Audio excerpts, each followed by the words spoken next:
نحمدہ و نصلی علی رسولہ الکریم۔ آج ہم بات کریں گے کہ باہر ممالک میں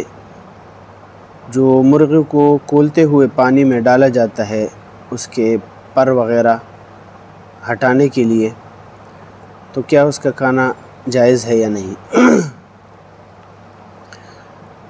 آپ سب سے گزارش ہے کہ اگر آپ ہمارے چینل پر نئے ہو تو ہمارے چینل کو سبسکرائب کریں تاکہ آنے والے مسائل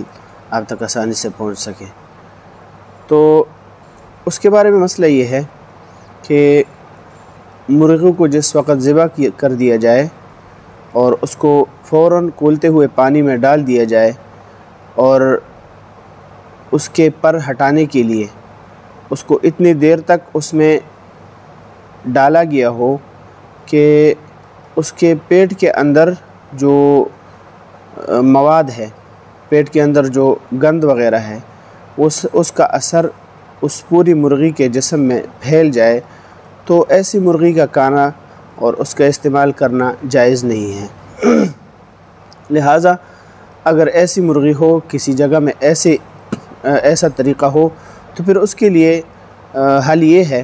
کہ مرغی کو فوراً اس میں ڈال دیا جائے، لیکن اس کو تھوڑی دیر کے لیے، یعنی اگر گرم پانی ہے تو تھوڑی دیر کے لیے اس کے اندر اگر ڈال دیا جائے تو فوراً نکال دیا جائے، تو پھر اس مرغی کا کھانا بلا کراہت جائز ہوگا۔ یا پانی جو ہے وہ زیادہ گرم نہ ہو، ہلکا سا گرم پانی ہو، تو اس میں اگر ڈال دیا جائے، پھر اس کے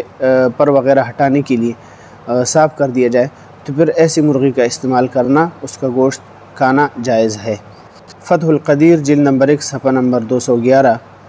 باب التطہیر و انجاسہا۔ اور اسی طرح شامی کے اندر جلد نمبر 1 صفحہ نمبر 334۔